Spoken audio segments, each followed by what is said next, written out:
আলাইকুম। আমরা বাসায় বসে কিভাবে ছোট বাচ্চাদের জন্য জাঙ্গিয়া প্যান্টগুলো তৈরি করব আজকে আমি আপনাদেরকে দেখাবো। আপনারা অবশ্যই এভাবে বাসায় বসে ছোট বাচ্চাদের জন্য জাঙ্গিয়া প্যান্টগুলো তৈরি করবেন। আমি কাপড় নিলাম আপনার এখানে 4 পাট কাপড়। 4 পাট কাপড়ে আমি প্রথমে এক ভাঁজ দিলাম, পরে এখানে আরেকটা ভাঁজ দিলাম। এই যে দেখতে পাচ্ছেন 2 ভাঁজ। আমার 2 ভাঁজ কাপড়ে হবে 4টা পাট। আমি লম্বা নিব কত আপনার, এই যে 8 ইঞ্চি আমি লম্বা নিতেছি। এই যে 8 ইঞ্চি লম্বা নিতেছি। এখানে আপনার এখানে রাবার প্লেটের জন্য রাখবো কত 1 ইঞ্চি বা 1.5 ইঞ্চি। আমি এখানে যেহেতু ছোট বাচ্চা একটু চড়া করে দিলে ভালো হয়, এই জন্য আমি 1.5 ইঞ্চি নিতেছি রাবার প্লেটের জন্য। এবার আমি এইখানে এই মাপটা নিতেছি কি আপনার, এটা হলো আপনার হাইয়ের মাপ। এই হাইয়ের মাপটা নিব কত 5 ইঞ্চি। হাইয়ের মাপটা 5 ইঞ্চি। আমার এই যে লাম্বার মাপটা নেওয়া হলো, এইখানে আমি নিব কত 2.5 ইঞ্চি। আপনারা সেম এভাবে 2.5 ইঞ্চি নেবেন। শুধু বাচ্চা যত বড় হবে এই জন্য একটু লম্বা একটু বাড়া নেবেন, আর আপনার চড়াটা একটু বাড়া নেবেন, এদিকে একটু বাড়া নেবেন। তো এদিকে আমি কত নিয়েছি, এদিকে মনে করেন 5 নিয়েছি, আপনারা একটু নেবেন কত 6 বা 7, এরকম স্বাস্থ্য অনুপাতে বা 8 এরকম নেবেন। এবার কি করবেন, এই যে আমি এখানে 2.5 ইঞ্চি একটা দাগ টানে নিলাম, এই 2.5 ইঞ্চি আর এখানে যে 5 ইঞ্চি একটা দিলাম, এই 5 ইঞ্চি এইভাবে একটা কি করবেন রাউন্ড করে শেপ টান দিবেন। এই যে একটা রাউন্ড করে দিবেন, ঠিক আছে। এইভাবে এবার আমি আপনাদের কাটে দেখাই কীভাবে কাটবেন। আপনারা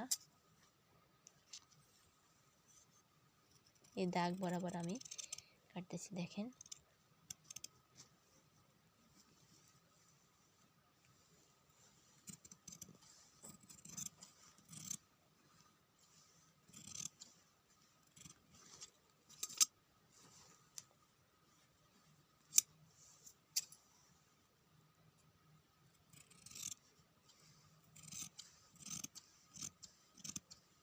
এইভাবে চাইলে আপনারা বড়দের জন্য এইভাবে এই প্যান্টগুলো বাসায় বসে তৈরি করতে পারেন।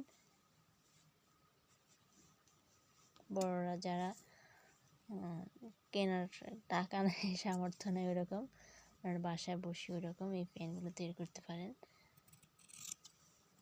আমরা বিশেষ করে ছোটো বাচ্চাদের জন্য এগুলো তৈরি করি আর কি। ছোটো বাচ্চারা এইভাবে প্যান্টগুলো পরতে অনেক আরাম। আমার এখানে আপনার 2টা পার্ট হয়ে গেল। এই যে 2 ভাঁজ আপনার 4টা পার্ট ছিল, এখন 2টা পার্ট আমি আলাদা করে নিব। এই দেখতে পাচ্ছেন 2টা পার্টে আমি একটা পার্টে কী করব, আমি একটা পার্ট এখানে রাখি মানে রেখে দিব, আরেকটা পার্ট আমি নিয়ে আসলাম আমার সামনে, দেখেন। এই পার্টটাতে এবার আমি আরেকটু শেপ করে নেব।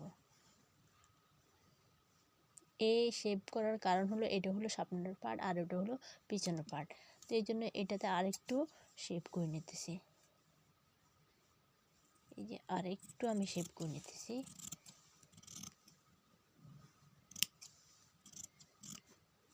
দেখতে পাচ্ছেন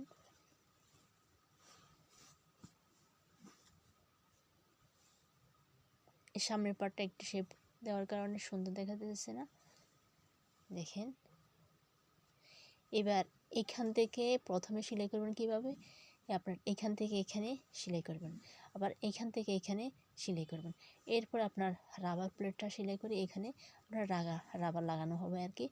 আপনারা এখানে গিয়ে রাবার লাগাবেন।